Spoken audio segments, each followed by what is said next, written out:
So for the facing with the Hong Kong finish, and you guys have probably seen this on some of your clothing, where you may have a blouse, and this is the neckline. So this is the outside. So in order to clean finish it, because I don't have a collar, I would make a facing. So anytime you have a garment where you have a neckline or an armhole where you don't have a sleeve or you don't have a collar, then you would have to place a facing. Okay, so the facing helps to clean finish the garment. Alright, now on your facing, you'll need to also interface it. So you're adding a little bit more structure there. So it's going to keep the neckline nice and round and also very flat because of the structure that's behind it. Now instead of serging the edge of the fabric, the other finish that we're going to use is called a Hong Kong finish. So this is the Hong Kong finish. Alright.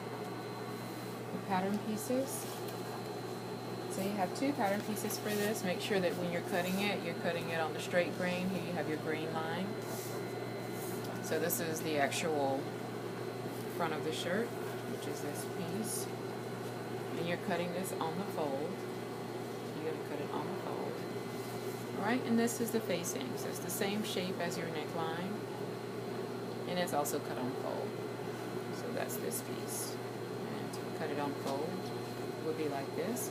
And then also for your interfacing that you're going to be using for it, you can use either fusible or non-fusible. I'm using the non-fusible, so it doesn't actually iron on. I'll have to sew it in place. But this also is cut on fold as well. So you just take your pattern piece and place it on your interfacing.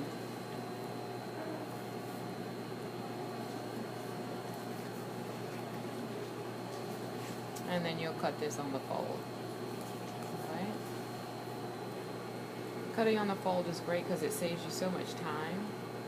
You don't have to cut one piece and then cut the other piece and then sew them together. So it gives you the whole front of the neckline.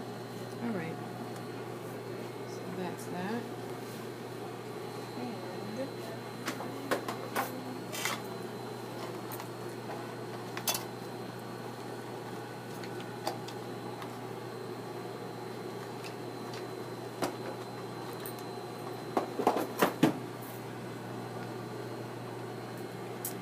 I want you guys to use your 1/2" bias binding for this also. So this is my 1/2" bias binding. If you can notice here behind you have the two sides that are folded. So it's folded so that they meet in the middle. And that gives you a 1/2" bias binding. Now with your bias binding, I also want you to fold it in half. When you fold it in half and press it, you're going to make sure that one side is longer than the other. So the way I'm folding this, I have one side longer, one side is going to be shorter, and that's how you need to press it. Okay? Is this the hem tape or is this bias binding? This is bias binding. Okay. This is bias binding. Hem tape is a lighter weight, and it's most times more silky, or it could be the lace, because it won't change the structure of the hem of the garment. So you don't want any stiffness. This has a little bit of stiffness. It's thicker. It's a cotton.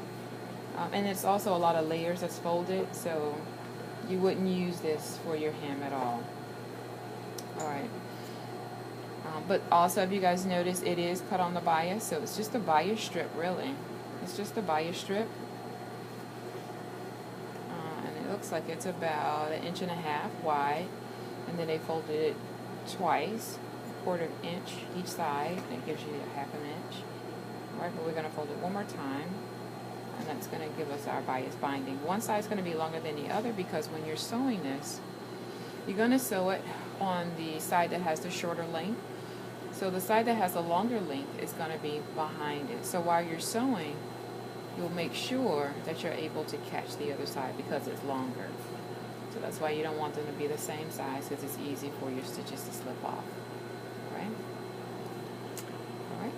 So I'm going to go and press this really quickly.